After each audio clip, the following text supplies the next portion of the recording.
Hello and welcome to the latest edition of the Retreadcast, your regular podcast series for the global tyre retreading industry. Now, a regular guest on the Retreadcast is David Stevens, the Managing Director of TRIB in the United States. It's particularly relevant that we speak to David today, as we're recording this episode 2 days after the US presidential election, which has thrown up a whole raft of questions that our viewers will no doubt be keen to hear David's views on. So let's get straight down to it and go over to the US where David is waiting for us. Hello, David, and welcome back once again to the Retreadcast. Thanks, David. It's great to be here again and always a pleasure to talk to you.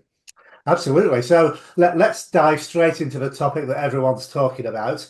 Yesterday, the world woke up to the prospect of 4 more years of Donald Trump in the White House. So in 2020, you would have perhaps have thought it unthinkable that someone like Trump would be able to make it back for a second term. So, what's your immediate reaction to the election result, and what impact do you think it will have on the retreading industry?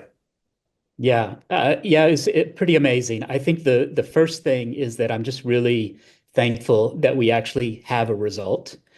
Because when we talked about scheduling this Retreadcast, and I said, "Oh, it's 2 days after the election," my initial thought was, "Well, are we actually going to know who is going to be Yeah. president?"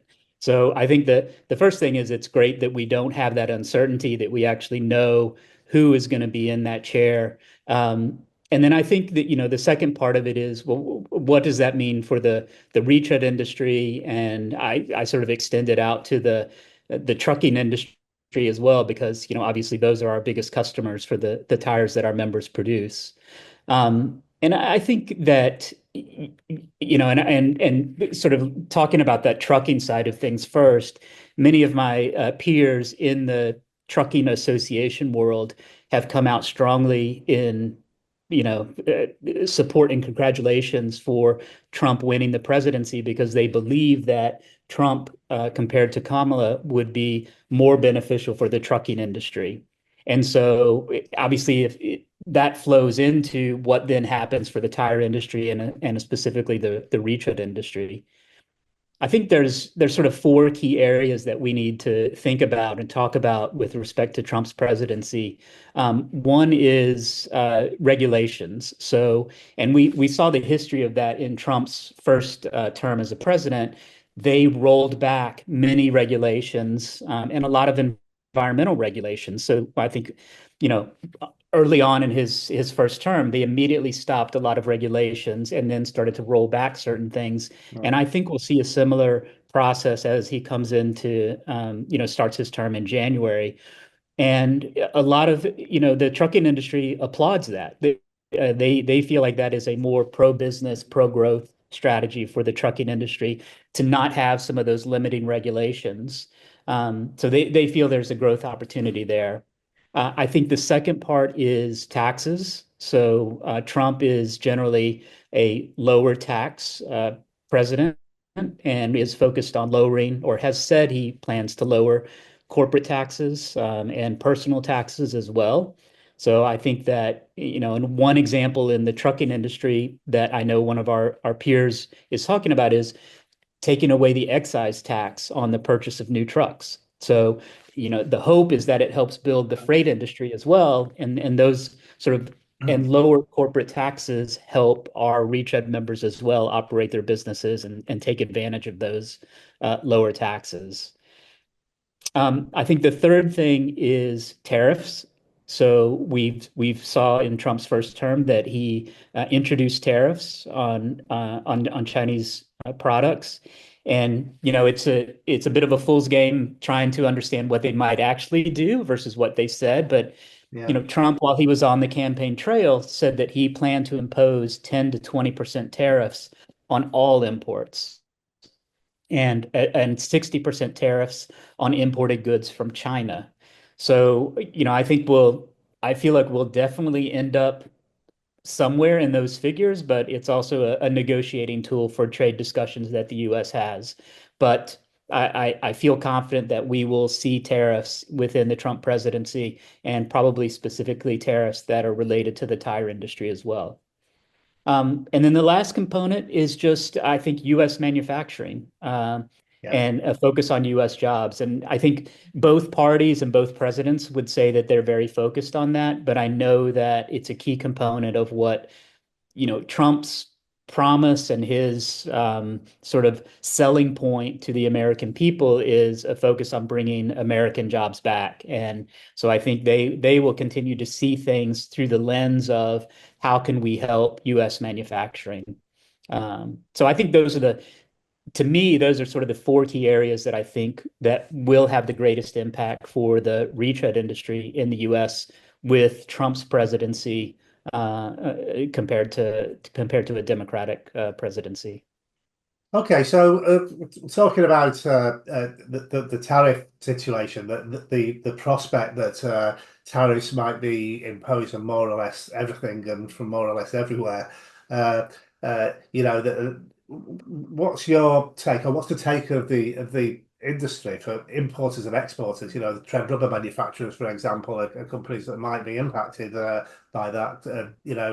US manufacturers exporting outside of the US and there's quite a few importers into the US as well, and equipment companies as well. I'm sure there's one or two of there's a couple of really big importers of retread equipment in the US. Uh, have you had a chance to have a chat with them yet? I guess it's only 2 days afterwards, so maybe not. Yeah. But what's your thoughts on that?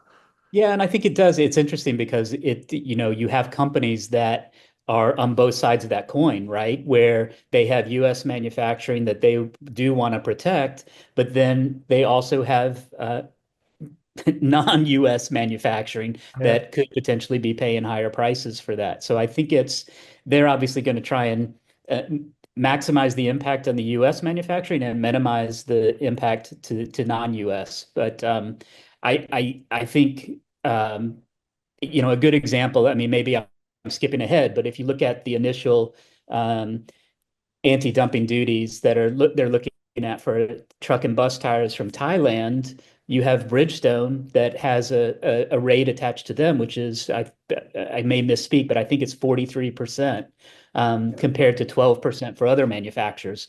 So obviously Bridgestone and Bandag is a big member of TRIB, a massive manufacturer and retreader in the US.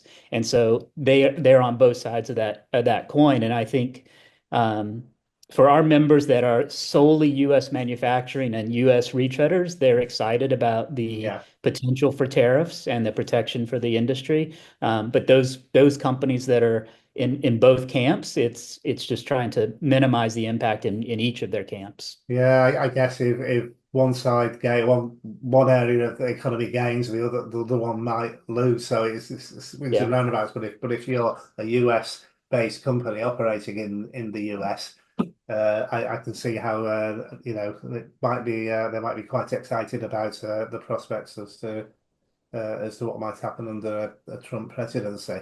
Yeah, and I Uh, think we did see, yeah. in the last time that with those initial introduction of the anti-dumping and countervailing duties on Chinese truck and bus tires, we did see a positive impact for the retread Mm. industry. So I think many of our members look at that past experience and say, okay, well,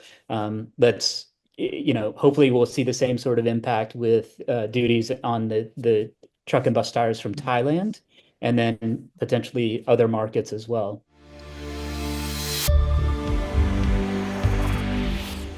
We'll go back to that interview with David Stevens shortly, but first we wanted to draw your attention to the fact that nominations for the Recircle Awards are set to close very soon, on the 22nd of November, in fact. For those of you who are not aware of the Recircle Awards, this is our industry awards programme designed to recognise the achievements of companies and individuals in the tyre retreading and recycling sectors, especially in their relation to the circular economy.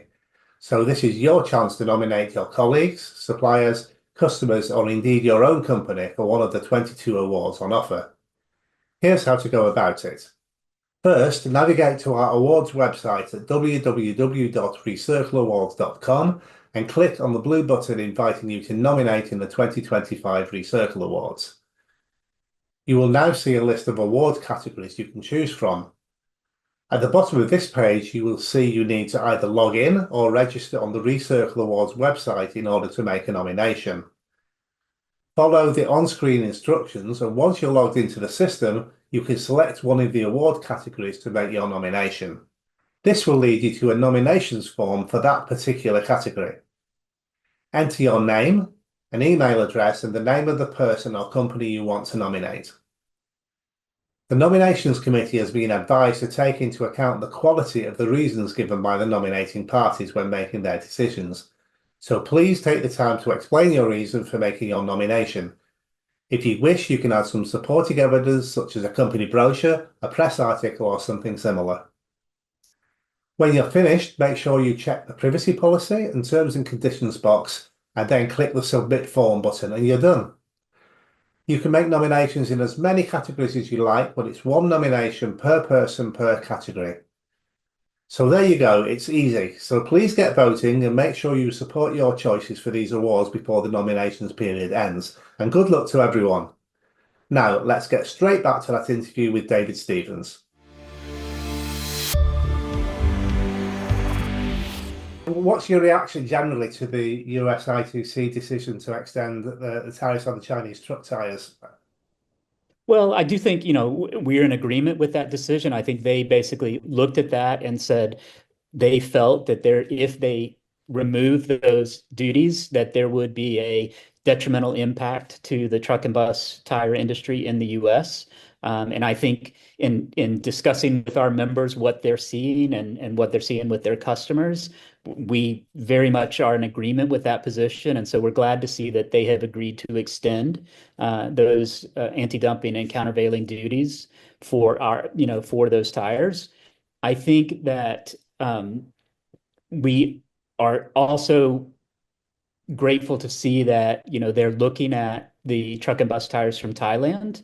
I believe we'll have a final decision on November 25th for that. But I'm also realistic, and what we saw with the anti-dumping duties in China, that a lot of that manufacturing immediately shifted to Thailand and Yeah, Vietnam. exactly. And so I think that, you simply can't do a sort of all of Southeast Asia duty schedule. So it's sort of a piece by piece looking at what's happening with each of those individual countries and the U.S. Trade Commission looking at the impacts that it has on us. But I am glad that they decided to extend the duties with China, and we're glad as an organization that they're looking at Thailand right now as well. Is there anything TRIB can do specifically to help in this process, or are you engaging with these with the Well, authorities? we share information about what our members are seeing and the impacts and the pricing that they're seeing. And then I think, from our standpoint, and really, who's leading this, and this was the same with the Chinese anti-dumping duties and Thailand. It's initiated by the U.S. steelworkers. And Yes. so they're the ones that are leading on this process with the U.S. Trade Commission. And then organizations like us and individuals are helping to support those efforts. I think the other thing that TRIB really can do is just continue our efforts at education, right? We need to make sure that we give our members the tools that they need to educate their customers about the benefits of retreading and how they compare to low cost, low quality Asian imports that are of, in the long run will cost these customers more than a quality new tire that can be retreaded multiple times. And so a lot of our work just continues to be about education for those customers to make the right economic decision for them, which is still a quality new and multiple retreads. Yeah. Okay, so another subject I wanted to talk about today was sustainability, which is a big buzzword in the tire industry all around the world at the moment. Uh, Now, if we go on to talk about that, Donald Trump has been accused of being a climate change denier over time. So, how do you foresee the new administration's approach to sustainability? And obviously, it differs considerably from that of Vice President Harris. But perhaps for those of our viewers who don't fully understand the situation, perhaps you could give us a bit of a background into what each of the candidates stood for. Yeah, I don't think you could have probably two more diametrically opposed positions on the environment and Yeah. climate change than you had with Trump and the Republican Party and Biden and Kamala Harris and the Democratic Party. Um, I think and you know, if you look back at the original Trump presidency, when I talked about the pullback of some of those regulations and changes to them, Yeah. many of those were focused on environmental regulations. So emission standards, limited greenhouse gases, promoting EV vehicles, both in, you know, passenger and trucking. And a lot of incentives for people to adopt those. So I think all of those will potentially either get completely pulled back or modified. So I don't think we're going to see a huge focus on sustainability within the Trump presidency. Having said that, and you said it in asking this question, is that all of the major tire manufacturers, it's almost a cornerstone of what they're doing as organizations, right? Yeah. Embedded in everything that they do, from sourcing the raw materials that they're putting into their product, how they manufacture that product sustainably, how they end up retreading it, sustainability, and then dealing with the end of life tires. So it is a core component of what the tire industry is doing, and it's obviously a key component of what we do as retreaders. So I don't think it's not gonna change for us. We'll continue that focus on sustainability. But I think the key thing about retreading, and which is one of the things that makes it such a great product and a great industry to talk about, especially if I look at it from a US perspective, is that it's not only the sustainability aspects of it, which are very important and critical for us to talk about and promote, but it's also a cost savings. So going back to that lowest total cost of ownership Yeah. and really the best economic choice for customers. And also, very importantly, is that it is a widely distributed US manufacturing industry. So, you know, you're talking about 270,000 direct and indirect jobs in the US that is spread through every single state across the US that supports or works in the retread industry. And so the discussions that we would have with politicians about how we can support the retread industry would focus more on the jobs side of that discussion as opposed to the environmental side of that discussion. And Yeah. so, you know, Understood. we do have those three key components that really help promote the retread industry, and we just have to shift a little bit about how we talk about it with the with the right people. Absolutely understood. Okay, so yeah, perhaps you can just bring us up to date actually with the current trends in the US retread market during 2024. Things change very quickly in business, don't they? And perhaps you can give us your prognosis for the next year or two. Yeah, I think, you know, 2024 has been a challenging year for the retread industry and for trucking industry overall. I think with many of our members, we saw a pretty slow start to 2024, and we have seen sort of a continued softness throughout the year. I think we will probably end this year either flat or slightly down from where we were in 2023 overall. And I think there was a lot of, you know, when we every year we do a state of the industry survey with our members. And when we did it 2 years ago, people were very precise about what they thought was going to happen from a revenue standpoint for their companies. And when I look back at what they said and then what they actually said they achieved, they were almost completely spot on accurate, right? When we asked that question this year at the start of the year, the answers were wildly all over the place. So some of our members said, we think we're going to have a 20% increase in revenue. Other ones said we're going to have a 20% decrease. And it was sort of all over the map. And Yeah. I think that's probably what we've seen, where we've got many of our members who may have had a great year, and that could be specifically based on where they were geographically or the types of customers they had. And then we've had members who have struggled. So I think it's going to, overall, I would say that the market is probably going to be slightly down this year. And then I think if we look forward to next year, I think, you know, a lot of the members that I'm talking to feel much the same way. Like it will potentially be a flat year, but there's also a lot more optimism about what could happen in 2025. And now that we have some certainty about the presidency, where we could go next year. So I would Yeah. say cautiously optimistic for 2025. Excellent. Okay, well, finally, let's just have a talk about the activities that TRIB's involved in at the moment. What are the association's plans and activities for the coming year? Yeah, I think so we just had our annual membership and board Right. meeting at the SEMA show in Las Vegas, and so that's one of the things that we were obviously talking about. I think there's the key areas that we plan to look at is on the defend side. So if our mission is promote and defend the retread industry and repair industries, I think on the defend side is looking with some of our partner associations at how we can help support legislation that might support the retread industry. So there was some retread tax legislation that was introduced earlier this year, and I think that will look with our partners at USTMA and TIA at what we can do to help support that legislation in 2025. I think we are also starting to get more involved with other remanufacturing associations outside of the tire industry and seeing ways that we can help support from a legislative standpoint overall remanufacturing in the US, whether that's printer cartridges or engine remanufacturing, but retreading should be a big part of that. So I Yeah. think that's the defense side in dealing with potential legislation.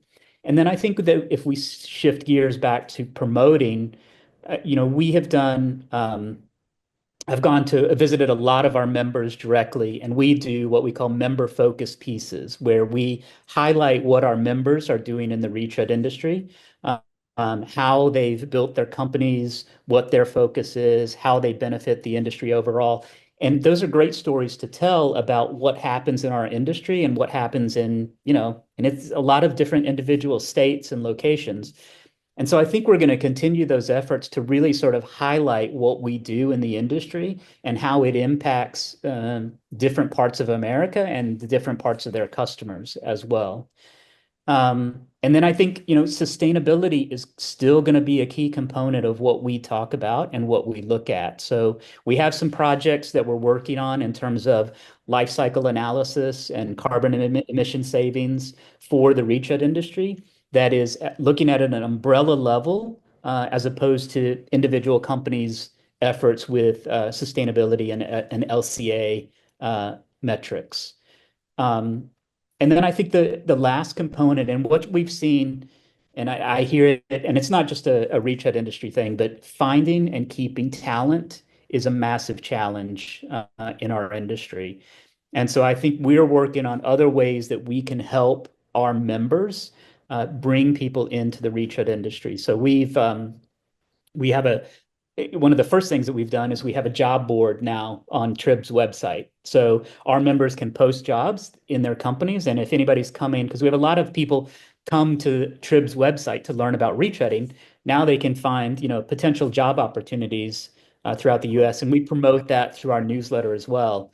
And so that's just the first step in us trying to find ways that we can help draw people into the industry and also potentially provide candidates for our members. So I think those are the sort of the four key areas that we're focused on for 2025 with TRIB. And then I think also, I mean, education is, continuing to go to those trade shows and conferences where we Yeah. can talk to potential users of retreading tires and convince them to do it. And then hopefully partnering with you guys to Yeah, absolutely. talk about, the retread industry in the US and how we can globally improve everybody's operations around the world and help support retread industry growth in all the markets that we can. Excellent. Well, thanks as always for joining us, David. It's always fascinating to hear your take on what's happening in your part of the world. And we look forward to having you on the podcast for another US update soon. Okay, thank you so much. And always a pleasure to talk to you, David. Absolutely.